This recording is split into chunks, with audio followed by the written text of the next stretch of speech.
The first scramble for Africa was when European colonial powers saw a continent that was vast, rich in minerals and land, and very poorly defended, and they rushed in to carve it up and steal the land. The second was during the Cold War, when East and West were locked in a struggle for global domination.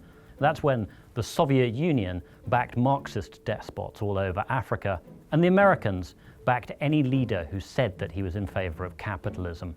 The third wave, which is happening right now, is much more benign. It's much more about voluntary exchange, about trade, and about the spread of technology.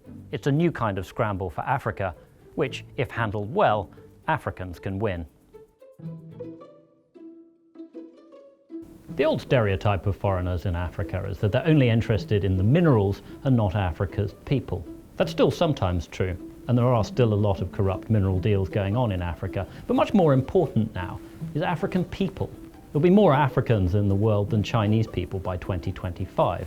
It's a huge market, and since they're all living in independent countries, they're in a much better position than in the past to negotiate better deals with the outside world.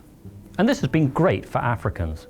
Greater openness to trade and investment from the outside world is one of the reasons why Africans are 2/5 richer than they were in 2000. Of course, the fact that there are fewer wars and better macroeconomic policies has also helped. There's still a big problem with corruption. Unaccountable leaders in the less transparent African countries can often sign deals with outsiders that benefit them personally, but perhaps not their countries so much. The things that Russia's doing in the Central African Republic, where you have private firms protecting diamond mines and the president of that war-torn country, are to many people reminiscent of what happened in the 19th century at the height of imperialism. The scale of foreign interest is unprecedented. Between 2010 and 2016, 320 new embassies were opened in Africa, probably the largest embassy building boom anywhere, ever. Turkey alone opened 26. Last year, India announced it was going to open 18. Military links are spreading too. China alone has ties with 45 African countries. America and France are helping defeat terrorists in the Sahel. Oil-rich Arab nations are setting up military bases in the Gulf. And Russia has military deals with 19 African countries. African voters and watchdogs need to insist on more transparency in the way that these deals are done. The kind of work that Kenyan journalists have done to expose scandals connected to a Chinese railway project is very encouraging. Second, African leaders need to think more strategically.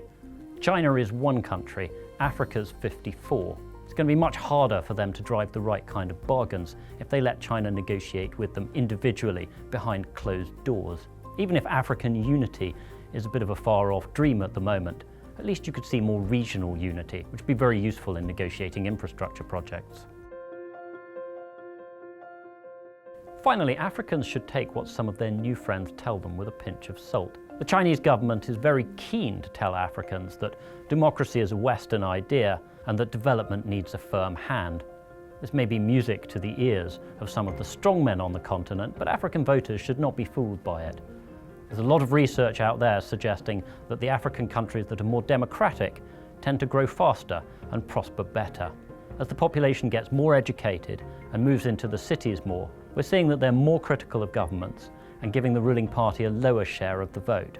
As African politics grows more competitive, voters will have more clout, and they'll be able to insist on a form of globalization that works for Africans and foreigners alike.